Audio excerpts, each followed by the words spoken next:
Tona ya peleng ya kgoro ya tlhabollo ya leago ba Thabile Dlamini a se a ipona molato godimo ga molato wa pharago ka ona wa go bolela bohlatsi bja maaka ka tlase ga keno nakong ya ge a tšweletše kgorotsheko le hono. Molato o amantšhwa le bohlatsi bjo a bofelego ditheeletšong tšeo di bego di hlomile ke kgorotsheko ya molaotheo go nyakišiša tema yeo a e gatilego pharileng ya mathata ka boya mphua fela ngwageng wa 2017.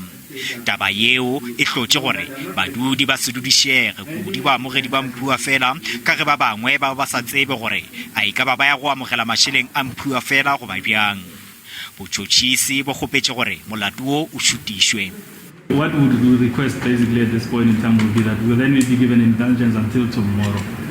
We can, after having adjourned here, then we go to our offices, then we consult with the witnesses.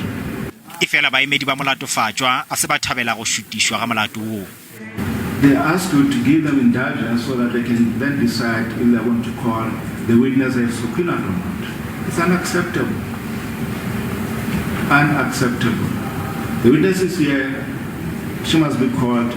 The prosecution must proceed. Dlamini o ya go boela gape kgorotsheko go sasa.